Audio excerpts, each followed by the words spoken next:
Hello, everyone. More of the same. So, President Biden has been very, very clear that he understands the situation between Russia and Ukraine, and he does. He has a lot of experience in world politics and American politics. Plus, he's just been around for a long time. This is where you have an advantage of someone who's lived a long time and witnessed a lot of the world's cataclysms. And so, having seen that, having observed Russia's cycle of abuse of its neighbors, the invasions, the political repercussions for any of the opposition, he knows what he's talking about. So, recently he reiterated several times why we need to continue supporting Ukraine, because it's not just about Ukraine. It puts everybody globally at risk. Russia making any progress, making any successes in Ukraine is a danger to the EU, to NATO, actually to the Middle East, to Africa, in a lot of different ways. And he's right.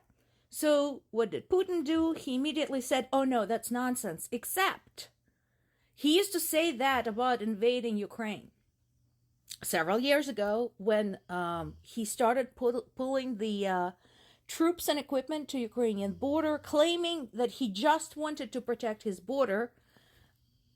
Some very smart people started raising flags and saying, hey, I think he's preparing an invasion. What did he say back then? Nothing of sorts. Absolutely nothing is going on. So, here you go. And he is threatening Finland, except Finland is now a NATO member. Also, Finland, being a small country that's been threatened by Russia literally for centuries now, has mandatory military service. So everybody, every adult in Finland is a soldier. I wouldn't recommend it, Russia. They have no great love for you there. And this is no Ukraine. They've had more time to prepare. United Kingdom intelligence says that Russia will use election fraud in the occupied areas to rig the elections in Russia's and Putin's favor. Guys, you needed your intelligence services to figure this out? Really? Come on. I mean, good work and everything, but spend your money on something else. This is a little bit obvious. We know that that's what's going to happen. What I know will also happen is, I know people of Ukraine are going to do everything possible to sabotage those elections. So again, even if you're not a military official, even if you're just a civilian official and you have been put into place by Russia, I would watch your back. People there have had enough of your shit.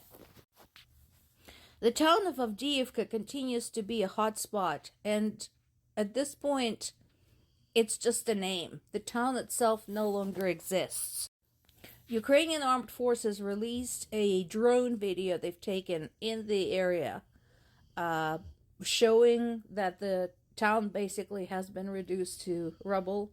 Basically nothing, just ruins, but the ruins there. All I could hope for is that, well, whoever was there, whatever civilians we still had there, because there were some, were able to get out, because anyone staying behind would surely have been killed by now. And bodies everywhere. Russia has been crashing against Avdiivka for literally years now. They've been trying to take Avdiivka for almost 10 years now, unsuccessfully. But they keep trying because they need some kind of check mark to put somewhere. And again, without aid, all Ukrainian armed forces can do is keep fighting them back. But they cannot push them back to the border. This is the source I don't use often. In fact, I don't think I ever used it. This is from Los Angeles Times, and good on you, Los Angeles Times. You get it. This, right there, this headline says it all. How do we know this? Well, because when the Soviet Union fell apart in 1991, Russia promised to respect the sovereignty of its neighbors. Did it do that? No. It waged war, in addition to Ukraine, against Georgia. It interfered in the politics between Armenia and Azerbaijan. It continues to wage war against Ukraine even today. It had threatened pretty much everybody else, the Baltic states, Moldova, and the former members of the socialist bloc, such as Poland, the Czech Republic, Slovakia, Finland. Now, Finland was not a part of the socialist bloc, but it was very much under Soviet Union's heel for a long time. So, the point is, what is the point of making any kind of truce with an opponent who had never kept their word? Why? Why put yourself at such a disadvantage? Yeah, you tell me. Like I said, good on you, Los Angeles Times.